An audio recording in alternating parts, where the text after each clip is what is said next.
Hello and welcome to the Managing Uncertainty podcast. This is Bryan Strawser, Principal and Chief Executive here at Brightpath. And in episode 194, I want to talk briefly about an article from over 20 years ago in Harvard Business Review. The article is titled, "Distance Still Matters, the Hard Reality of Global Expansion." It's by Pankaj Ghemawat. And this is an article that was very influential on me early in my career as I thought about transitioning from being a leader who was mostly thinking about resilience and crisis and continuity in the United States, in one country, and then starting to think about what does this mean when I take on a global role? What does it mean when my company is expanding more and more internationally? What are some of the challenges that we're going to be faced with in this global expansion? And it came to mind this morning as we were in our weekly stand-up we do on the consulting side of our team. We were working through some discussion about a client's challenges with their resilience program.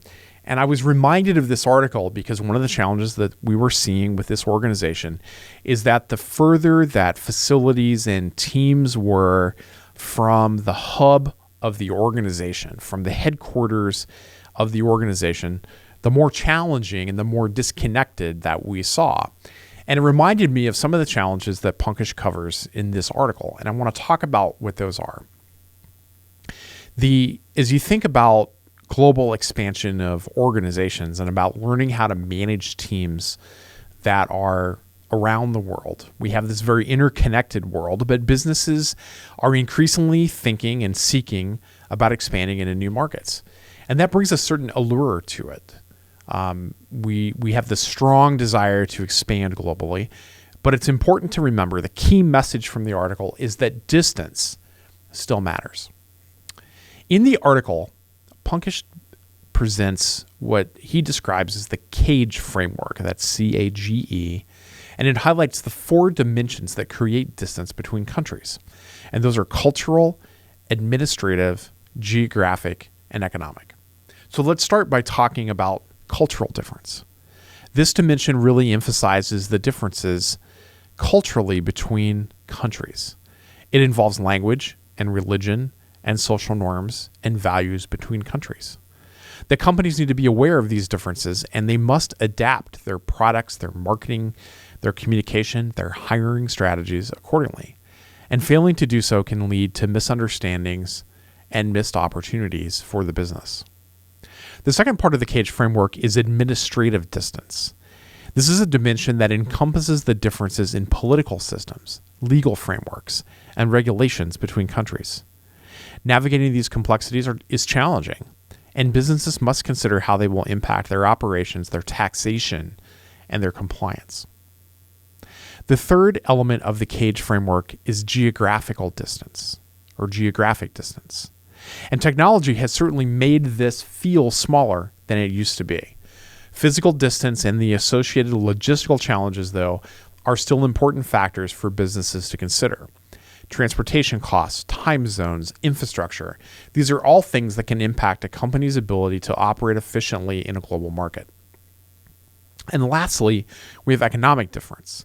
This dimension covers differences in income levels, wealth distribution, and market size between countries.